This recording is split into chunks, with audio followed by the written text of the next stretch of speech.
어느 날 저녁이었는데 프란체스카의 집에 어느 누가 다가와서 문을 두드리고 있었습니다. 그가 나가 보았더니 아주 험상궂은 한 사람이 서 있었습니다. 더군다나 나병 환자였습니다.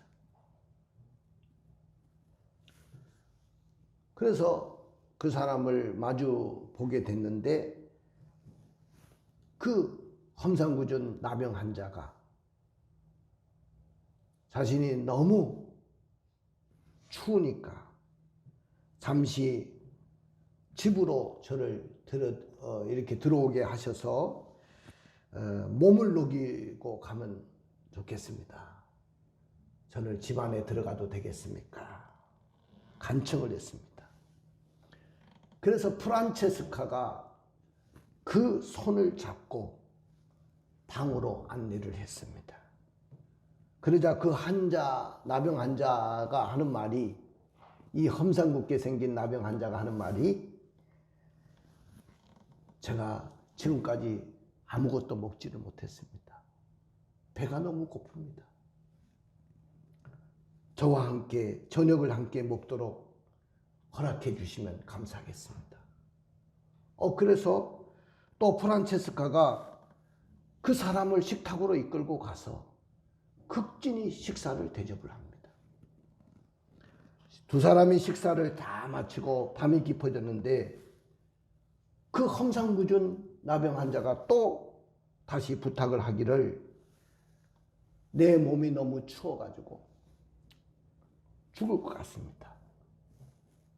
당신이 알몸으로 나를 끌어안아 주셔가지고 내 몸을 녹여 주십시오. 그렇게 부탁을 합니다. 그래가지고 프란체스카가 자기의 겉옷을 벗고 자신의 체온으로 그 나병 환자를 녹여줍니다. 이튿날 프란체스카가 일어나 보니까 그 환자는 온데간데 없어요. 그리고 그 사람이 왔다 가는 흔적도 전혀 남지를 않았습니다. 프란체스카는 모든 것을 깨닫고 자신과 같이 빛이 난 사람을 찾아와 가지고 함께 해주셨던 그 하나님께 감사를 했습니다. 어젯밤에 나를 찾아왔던 분은 하나님이셨구나. 그러면서 감사의 기도를 올려드립니다. 이 기도가 바로 성 프란체스카의 평화의 기도문입니다. 자, 우리 반주자 반주 좀 해보세요. 백뮤직을 좀 해주시면 제가 이 성 프란체스카의 그 기도문을 제가 낭독을 하겠습니다. 주여, 저를 당신의 평화의 도구로 써주소서.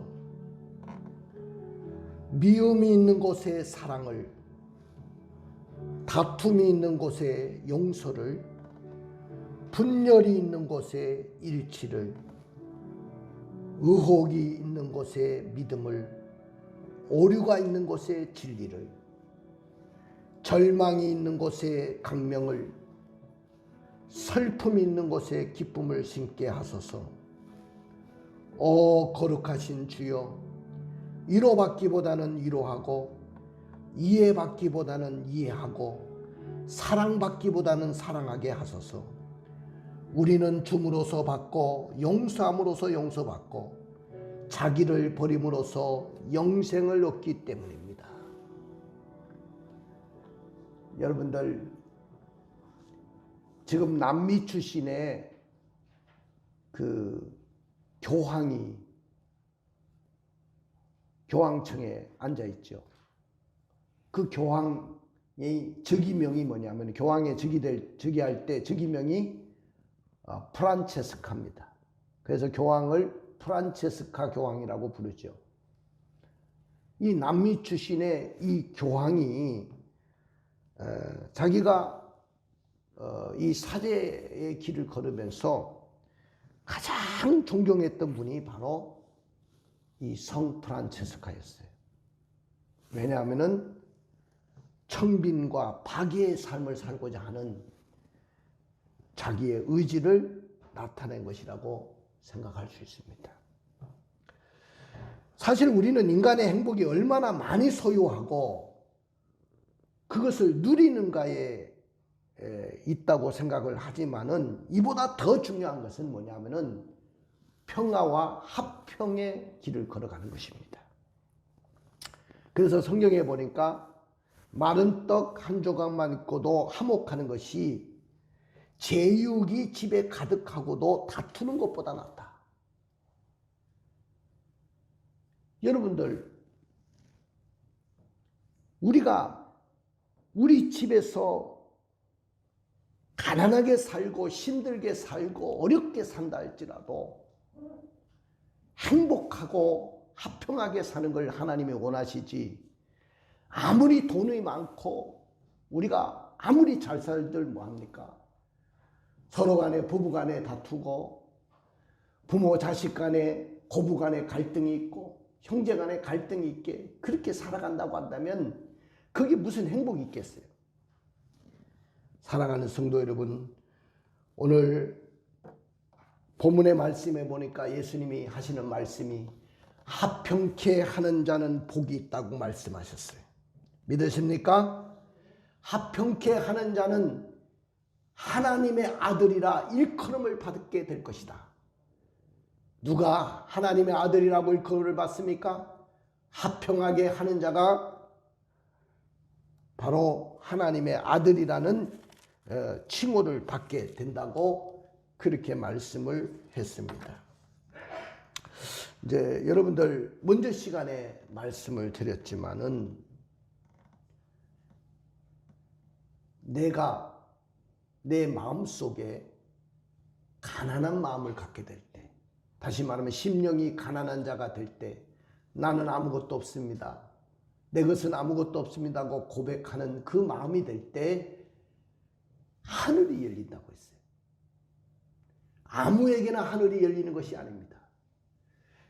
내가 아무것도 없다고 가난한 마음을 갖고 살아갈 때 하늘이 열린데, 하늘이 열린 사람에게는 반드시 일어나는 일이 뭐냐? 하늘을 본 사람은 애통함이 일어납니다. 막 펑펑 우는 거예요. 나는 예수 믿는 사람이 왜 그렇게 우는지 몰랐는데 저도 하늘이 열려서 하나님을 만나고 나서는 그렇게 울었던 적이 있습니다. 내가 이 좋은 예수를 왜 이제야 예수를 믿었을까? 또 지난날에 내가 왜 잘못된 길을 걸어왔을까?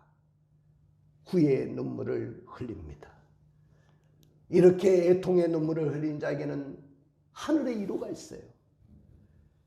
나는 세상에 너무 힘들고 어려서 사람의 위로를 받으려고 사람을 찾아가고 아내에게 위로받으려고 했고 남편에게 위로받으려고 했고 자식들에게 심지어는 교회까지 와서 목사님에게 위로받으려고 했는데 내가 하늘의 위로를 맛보고 나니까 사람의 위로가 그렇게 기다려지지 않습니다.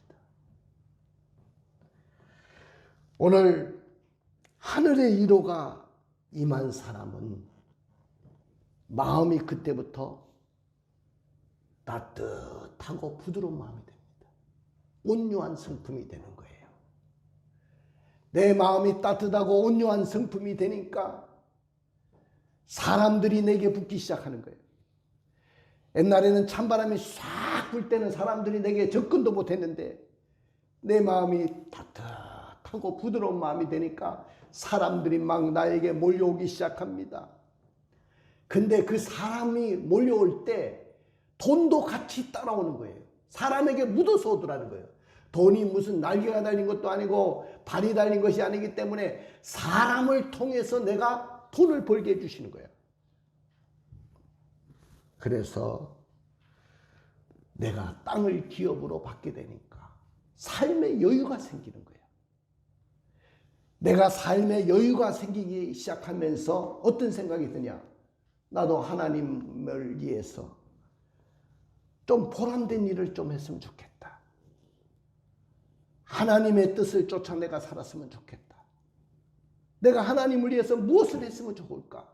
의에 줄이고 목마른 마음이 쫙 생겨나기 시작하는 거예요. 의에 줄이고 목마름이. 의에 줄이고 목마른 그 마음을 가지니까 하나님이 나에게 배부름을 주시는 겁니다. 영적인 만족이 옵니다. 오늘 영적인 만족이 오기 시작하면서 내가 영적인 만족이 되니까 남이 눈에 들어오기 시작하는 거예요. 나보다도 못한 사람들, 나보다도 힘들게 사는 사람들, 고통 중에 사는 사람들이 그전에는 눈에 밟히지도 않고 눈에 보이지도 않았는데 내가 그 사람들을 보면서 내 눈에 밟히기 시작하고 그들을 다가가서 그들을 긍휼히 여기기 시작합니다. 내가 전철을 타고 다니고 수많은 사람을 만났는데 그 사람들이 예수 안 믿어도 불쌍한 마음이 전혀 들지 않았어요. 그런데 갑자기 내 마음속에 그들을 바라보는 순간에 눈물이 왈칵 쏟아지면서 불쌍히 여기는 마음이 생기는 겁니다. 내 마음이 이렇게 긍휼히 여기는 마음이 될 때 하나님께서 보시고 나를 또 긍휼히 여기시는 거예요. 할렐루야. 하나님의 긍휼함을 받은 사람이 어떤 역사가 일어나냐면은 마음이 청결한 마음이 됩니다. 내 마음이 거룩한 마음이 되고 깨끗한 마음이 되면서 하나님을 보게 돼요. 내 마음이 깨끗해지니까 수정체같이 내 마음이 깨끗해지니까 하나님을 보게 되는 거예요. 하나님을 보게 되니까요. 어떤 역사가 일어나냐면은 합평하는 사람이 됩니다. 하나님을 만난 사람은 어디 가든지 합평의 사람이 되는 줄로 믿습니다. 여러분들 어디 가든지 싸움닭이 아니라 늘 평화와 합평을 외치는 사람이 되는 거예요. 나는 오늘 여러분들이 이런 사람들이 되기를 원합니다. 이런 합평의 길을 걷는 사람에게는 어떤 축복이 주어진다고 오늘 본문에 약속하고 있습니까? 그들이 하나님의 아들이라 일컬음을 받을 것이다. 저와 여러분들이 오늘부터 합평의 사람이 되어서 하나님의 아들이요 하나님의 딸이라는 이런 하나님으로부터 일컬음을 받는 사람들이 되기를 주님의 이름으로 축원을 드립니다. 그럼 왜 예수님은 합평하는 자가 복이 있다고 했을까요? 이 시대를 살아가는 오늘 우리들에게 어떻게 해야 합평하는 자로 살아낼 수 있을까요? 오늘 저의 설교 제목은 너는 하나님의 아들이다. 너는 내 아들이다. 오늘 따라해 봅시다. 너는 하나님의 아들이라. 그렇습니다. 우리는 세상으로부터 하나님의 아들이라는 칭호를 받아야 되고 일컬음을 받아야 됩니다. 세상으로부터 너는 하나님의 딸들이라는 칭호를 받고 일컬음을 받아야 될 줄로 믿습니다. 그러나 우리는 세상으로부터 하나님의 아들이라는 칭함을 받지를 못합니다. 세상으로부터 우리가 하나님의 아들이다. 너는 하나님의 아들이야. 정말 내가 너를 겪어보니까 너는 하나님의 아들이야. 내가 너를 보니까 너는 정말 하나님의 딸이야. 이런 소리를 들어야 되는데 이런 소리를 듣지 못합니다. 여러분들이 회사에 나가서 회사 생활을 하면서 회사 동료 직원들하고 같이 생활하면서 그들이 여러분들을 향해서 뭐라고 합니까? 너는 하나님의 딸이야. 너는 하나님의 아들이야. 그 소리 들어야 되는데 너는 교회를 다닌다고 하면서도 너는 아무것도 아니야.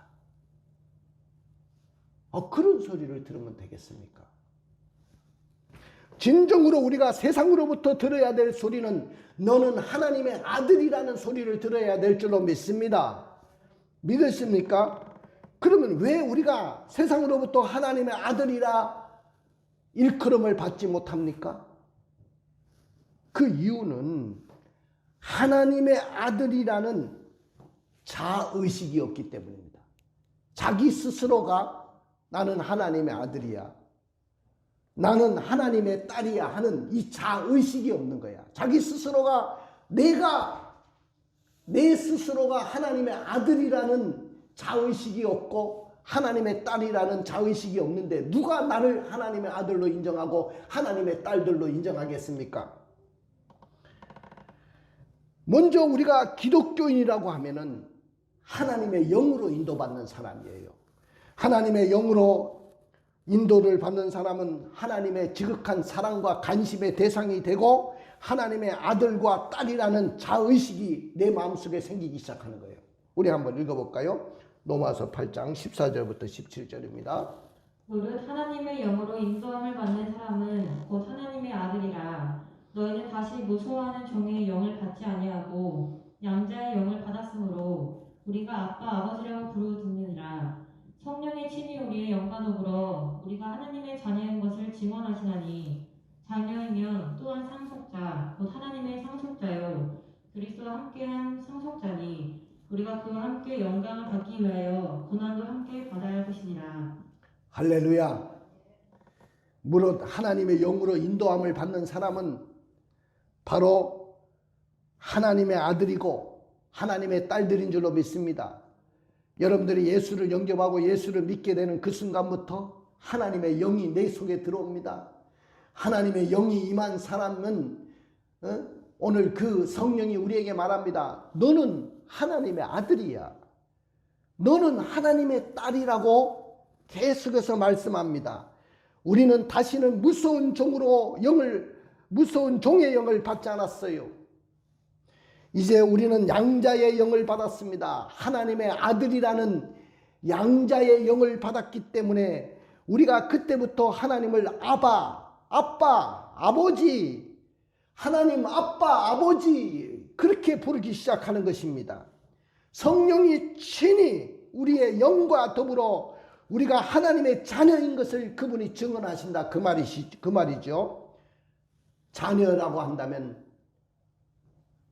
바로 상속자고, 자녀라고 한다면은 그리스도와 함께 상속을 받을 자가 됐습니다. 오늘 성령이 오늘 우리에게 말합니다. 하늘에 계신 아버지는 너의 아버지야.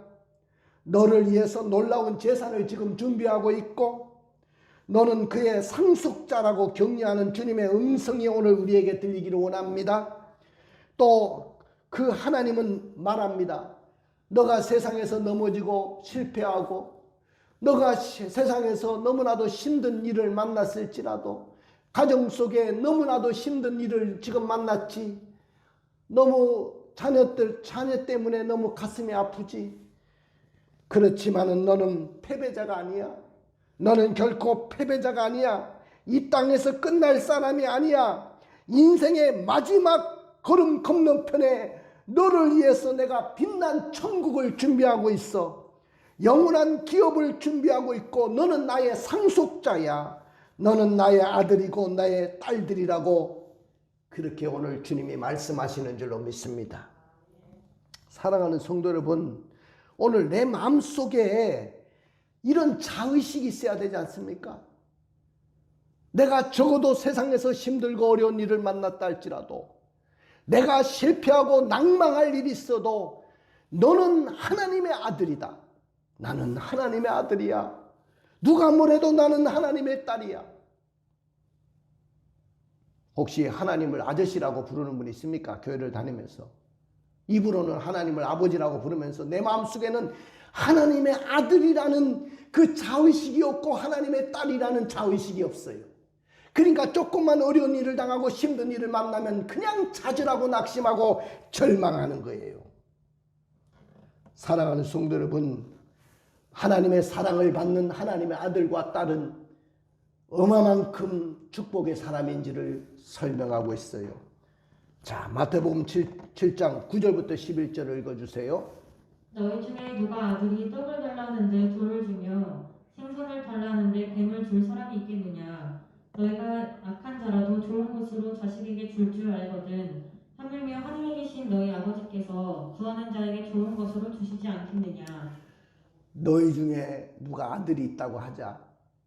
그 아들이 아빠 떡 좀 주세요. 내가 떡이 먹고 싶습니다.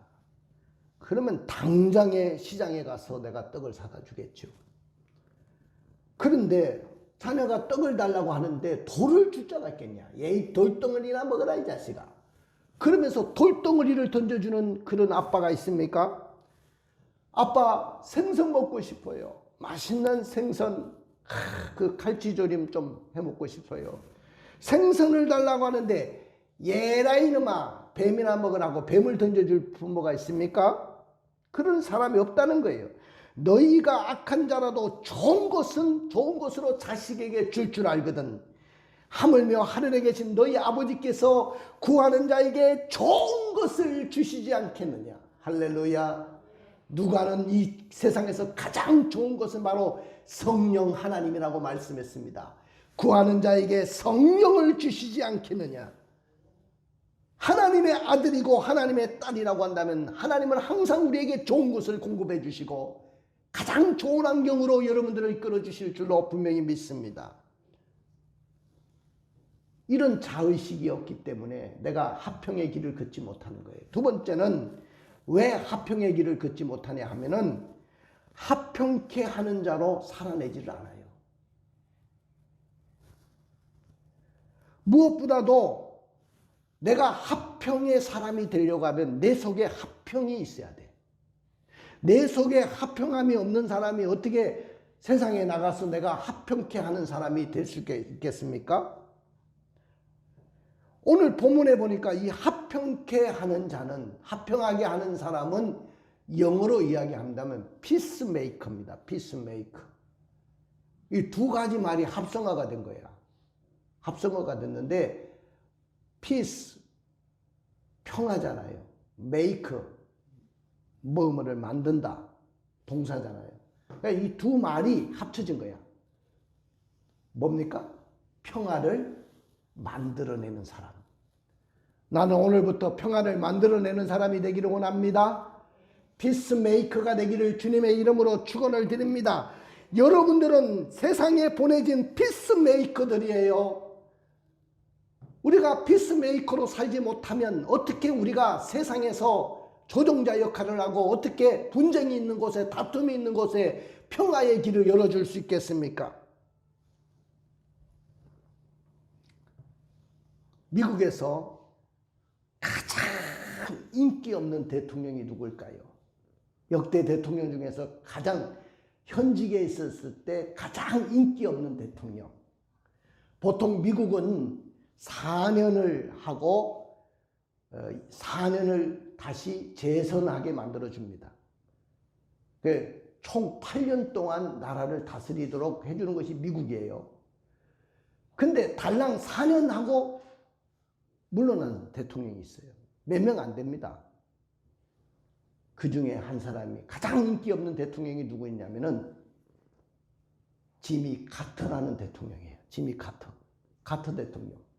우리 한국에도 오셨는데 그분이 가장 현직에 있을 때는 가장 인기 없는 대통령이었어요. 그런데 이분이요, 대통령에 물러나고 난 후에 나는 피스메이커다. 그러면서 피스메이커를 자청하고 세계의 분쟁이 일어난 곳에 그가 늘 갔어요. 심지어는 저 북한 땅까지 갔던 분입니다. 중동을 평화의 길을 열어놨던 사람이 지미 카터입니다. 그래서 노벨 평화상까지 받은 분이에요. 나는 오늘 여러분들이 이런 사람들로 살아내기를 원합니다. 기독교인이면서 내가 하나님의 영으로 인도받는 하나님의 아들이라는 사실을 잊어버리고 내가 화평의 삶을 살아내려고 하는 의지가 없기 때문에 이 사회와 교회는 끊임없는 전쟁과 갈등에 있고요. 분쟁이 끝나지 않고 있습니다. 그래서 회복할 수 없는 많은 아픔을 상처를 남기기도 하는 겁니다.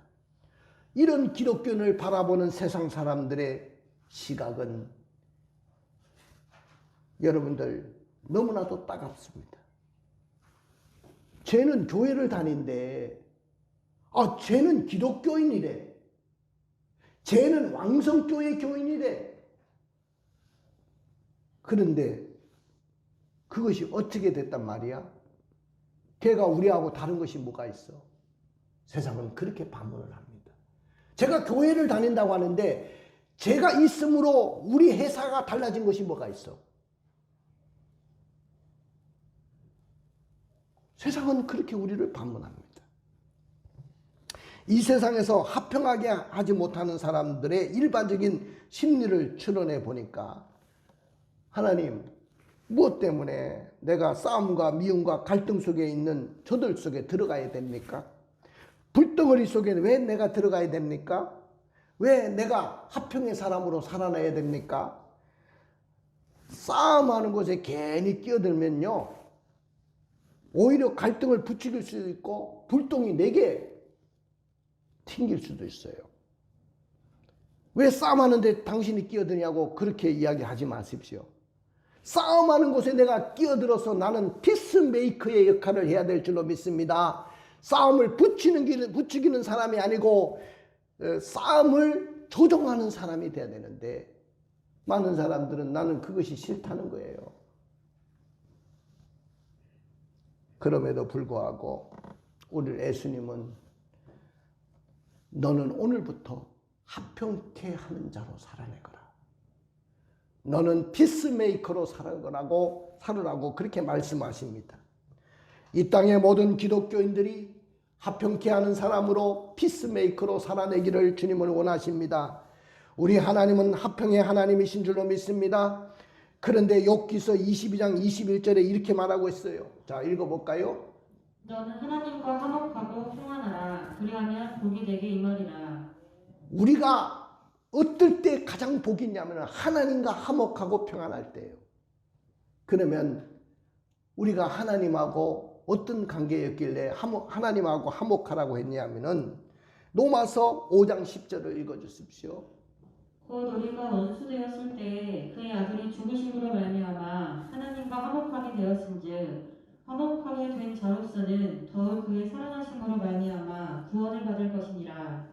예, 우리가 원수 되었을 때 오늘 우리 주님이 십자가에서 죽으심으로 화목제물이 되셨어요. 그래서 그분 때문에 하나님과 원수된 관계가 화목한 관계가 됐다는 거예요. 그러므로 우리가 어떻게 살아야 되는가를 말씀하고 있어요. 로마서 5장 1절 읽어주실래요? 그러므로 우리가 믿음으로 의롭다 하심을 받았나니 우리 주 예수 그리스도로 말미암아 하나님과 화평을 누리자. 그렇습니다. 십자가에서 자기 몸을 찢으시고 하나님과 원수됐던 우리를 화목하게 하시려고 죽으셨던 그 예수로 말미암아 우리는 화평함을 누려야 될 줄로 믿습니다. 믿으십니까? 그렇기 때문에 오늘 본문에는 뭐라고 이야기했는지를 읽어주실래요? 화평하게 하는 자는 복이 있나니 그들이 하나님의 아들이라 일컬음을 받을 것이니요. 예, 화평하게 하는 자는 복이 있다. 그들은 하나님의 아들이라 일컬음을 받을 것이라고 했어요. 이 화평이라는 말은 두 가지 말이 합쳐진 말이에요. 이 말은 에이레노 포이오스라는 말인데 에이레네라는 말은 합하다, 연결한다. 그 다음에 포이에오라는 말은 형성한다, 만들다는 합성어로 된 거예요. 그러니까 무슨 말이냐면 서로 연결시켜서 화평하게 만들어주는 사람이다. 믿습니까? 평화와 화평은 가만히 앉아서 오는 게 아니에요. 평화는 가만히 앉아서 오는 게 아니야. 북한과 남한이 평화가 그냥 앉아서 오는 게 아니에요. 누군가가 피스메이커가 되어줄 때만이 그 불화가 화평으로 바뀌어질 줄로 믿습니다. 이런 사람을 아까도 이야기했지만은 피스메이커라 그렇게 부른다고 했습니다. 그렇다면 어떻게 우리가 평화를 만들어낼 수 있습니까? 첫째는 미움이 있는 곳에 사랑을 가지고 화평하게 하는 성도가 되어야 됩니다. 미움이 있는 곳에 뭐를 가지고? 사랑을 가지고 가서 화평케 하는 성도가 되어야 돼요. 자, 먼저 우리는 가정에서 화평의 사람이 돼야 돼요. 여러분들 잠언서 17장 1절을 한번 읽어주세요. 말은 또 한 조각만 있고도 화목하는 것이 제육이 집에 가득하고도 다투는 것보다 나으니라. 예, 말은 딱 한 조각만 있어도 화목하는 것이 제육이 집에 가득하고도 다투는 것보다 낫다. 여러분들 가정에서 우리는 피스메이커가 되기를 원합니다. 가정 속에 보면은, 가정에서도 보면은 가족 식구들이 원수가 될 때가 있거든요. 부모 자식 간에, 고부 간에도 갈등을 하고, 심지어는 부부 간에도 갈등을 하고, 부모 자식 간에 갈등이 있어요. 근데 그 누군가가 나의 가족들 속에 피스메이커가 있다고 한다면 화평하게 만들어줄 줄로 믿습니다. 교회 안에서도 화평하게 해야 돼요. 자, 데살로니가전서 5장 13절. 그들의 역사로 말미암아 사랑 안에서 가장 귀히 여기며 너희끼리 화목하라. 너희들끼리 화목해야 된다고 그랬어요. 그 다음에 고린도전서 1장 10절. 형제들아, 내가 우리 주 예수 그리스도의 이름으로 너희를 권하노니 모두가 같은 말을 하고 너희 가운데 분쟁이 없이 같은 마음과 같은 뜻으로 온전히 합하라. 우리 교회 안에 분쟁이 없으려면 같은 마음, 같은 뜻으로 온전히 합해야 된다. 따라해 봅시다. 같은 마음, 같은 뜻으로 온전히 합하라. 믿으십니까? 여러분들, 우리 교회는요, 거룩한 교회예요. 교회는 다투는 곳이 아니에요. 그럼에도 불구하고 교회가 다투는 교회들이 많습니다. 한국에도 수없는 교회들이 교인들끼리 다퉈요. 나는 우리 교회 정말로 거룩한 공예가 되기를 저는 소원합니다. 믿으십니까? 그러려면 누군가가 이 교회 안에 피스메이커가 필요하다 그 말이에요. 누군가가 조정할 수 있는 사람이 필요하죠. 여러분들, 어떤 교회는 위에서는 한 무디기가 또 예배를 드리고 본당에서, 밑에 교육관에서는 또 한 무디기가 예배 드리고, 그게 무슨 교회입니까? 누군가가 이럴 때 나서가지고 조정 역할을 하고 피스메이커가 돼가지고 화평하게 만들어주는 사람이 필요하지 않습니까? 이게 거룩한 공예 아닙니까? 거룩한 공예를 만들어야 됩니다. 싸움을 부추기는 사람이 돼서는 안 돼요. 그 다음에 모든 사람과 화평하게 지내라. 자, 로마서 12장 18절. 할 수 있거든 너희로서는 모든 사람과 더불어 화목하라. 그래, 세상에 나가서 직장생활하고 사업하다 보면 갈등이 있고 분쟁이 일어날 수도 있고 막 그런데 친구 간에도 다툼이 있고 그럴 때 누군가가 다가가서 피스메이커가 되고 평화의 사람이 돼야 돼. 한 실례로 어떤 사람이 아마 지난 밤에 부부간에 큰 싸움을 하고 왔는 것 같아요. 부부 싸움을 하고 왔는데 마음이 좋지 않잖아요. 부부 싸움하고 왔는데 한 친구가 다가가가지고 아니 자네 네타이가 왜 그렇게 삐뚤어졌어? 이렇게 이야기한 거야. 네타이가 왜 이렇게 삐뚤어졌어? 그러니까 그 말을 부부싸움 해가지고 화가 잔뜩 올라있는데 약이 올라있는데 네타이가 삐뚤어졌다는 그 말에 네가 네타이 삐뚤어지는데 도와줬냐? 이놈의 새끼야. 이렇게 되니까 분위기가 얼마나 사나워졌는지 모릅니다. 회사 분위기가 완전히 그날 완전히 찬물을 끼얹었지 완전히 깔아졌어요. 근데 한 피스메이커가 그럴 때 그 사람에게 다가갔어요. 그 말을 들은 그 사람이 얼마나 마음이 상해있겠어요. 여보게, 아까 그 사람 보니까 어젯밤에 뭐 기분 나쁜 일이 있었는가 봐. 근데 평상시에 자네를 보고 이런 말을 하더라고. 그 사람 옷도 잘 입는 사람이고 코디네이터가 분명히 있는 것 같아.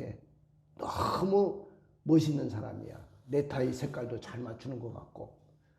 평상시에 자네에게 너무 그렇게 관심이 있다 보니까 그런 이야기를 한 거지. 무슨 그 사람이 억가심정이 있겠는가.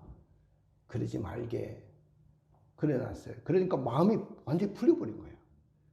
그래 또 이제 저쪽에 사람에게 다가가가지고 여보게 커피 한 잔을 딱 사가지고 빼가지고 갖다 주면서 지난 밤에 무슨 일이 있었는가.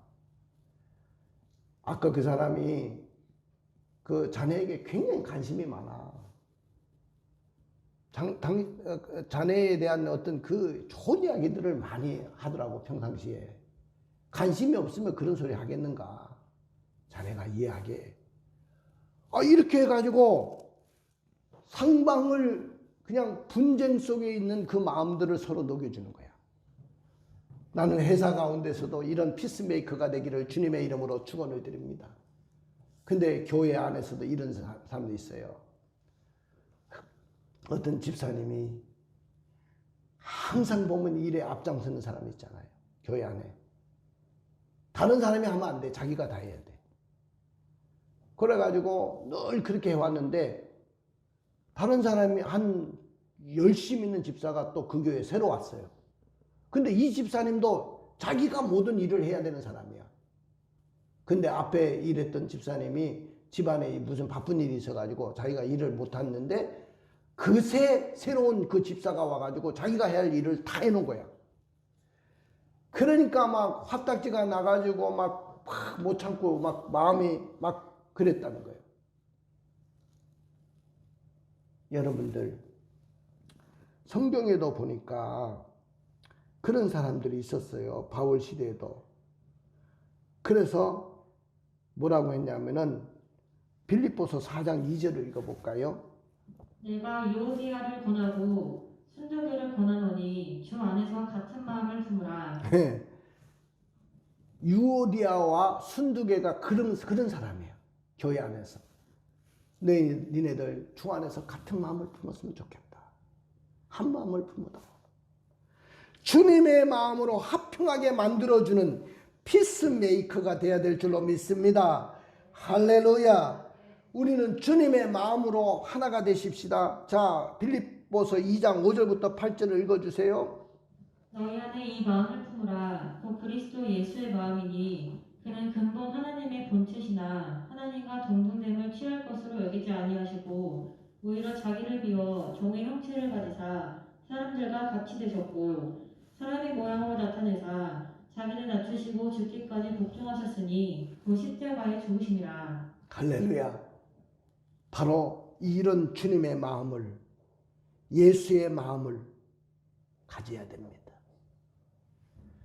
자기를 낮추시고 하나님과 본체시지만은 하나님과 동등됨을 취할 것으로 여기지 아니하고 종의 형체로 오셔서 십자가에서 못 박혀 죽으신 주님의 마음이 오늘 우리에게 있어야 될 줄로 믿습니다. 하나의 미랄이 될 때 모든 것이 하나가 되고 합평하게 만들어낼 수 있습니다. 한번 따라해 볼까요? 합평하게 하는 자의 복은 하나님의 아들이라 일컬음을 받을 것입니다. 여러분들 그렇습니다. 합평하게 하는 자의 복은 하나님의 영으로 인도함 받기 때문에 하나님의 아들이라 일컬음을 받을 것입니다. 합평하게 하는 자의 복은 합평하게 하는 자로 살아냄으로써 하나님의 아들이라 일컬음을 받게 될 것입니다. 합평하는 자의 복은 미움 있는 곳에 사랑을 가지고 가는 성도가 되기 때문에 하나님의 아들이요 하나님의 딸이라는 칭호를 받게 될 줄로 믿습니다. 합평하게 하는 자의 복은 주님의 마음으로 하나 되게 주기 때문에 피스메이커가 되기 때문에 하나님의 아들이요 하나님의 딸이라고 일컬음을 받게 될 것입니다. 믿으십니까? 그러나 만약에 우리가 합평하게 하는 자의 삶을 살아내지 못한다고 한다면 우리는 여전히 하나님과 원수된 관계에서 회복되지 못할 것이고 오늘 주님의 십자가의 그 화목제물이 결국 욕되게 만들고 말 것입니다. 그러므로 오늘 화평하게 하는 자의 복은 뭡니까? 결국은 세상이 나를 인정하는 거야. 첫째는 하나님이 나를 인정해. 너는 내 아들이다. 내가 십자가의 그 보혈의 피로 내가 오늘날 너를 낳았도다. 너는 내 아들이야. 가연 너는 피스메이커가 되었으므로 너는 내 아들이야. 너는 분쟁이 있고 다툼이 있는 곳에 화평의 길을 열어놓았기 때문에 너는 내 아들이구나. 하나님이 나를 인정하실 줄로 믿습니다. 그뿐만 아니고 다른 사람들이 인정합니다. 너는 피스메이커야. 너는 하나님의 아들이구나. 정말로 하나님의 딸들이구나. 세상 사람들이 나를 인정합니다. 가슴에 손을 얹어 보세요. 사랑하는 성도 여러분, 세상이 나를 향해서 너는 하나님의 아들이라고 그렇게 인정해야 되지 않습니까? 세상이 나를 바라보면서 너는 하나님의 딸이야. 남편이 나를 바라보면서 너는 하나님의 딸이야. 아내가 나를 바라보면서 너는 정말로 예수 믿는 하나님의 아들이구나. 이 말을 들어야 되지 않겠습니까? 나의 시어머니가 나를 바라보면서 너는 정말로 교회를 다니는 하나님의 딸이구나. 나의 아들, 딸들이 나를 바라보면서 우리 아버지, 어머니는 정말로 하나님의 아들이시고 하나님의 딸들이십니다. 이 말을 들어야 되지 않겠습니까? 세상 사람들이 나를 바라보면서 너는 정말로 하나님의 아들이야. 이런 피스메이커가 되기를 주님의 이름으로 축원을 드립니다. 주님의 심장을 닮아서 피스메이커가 되고 화목제물이 되십시오.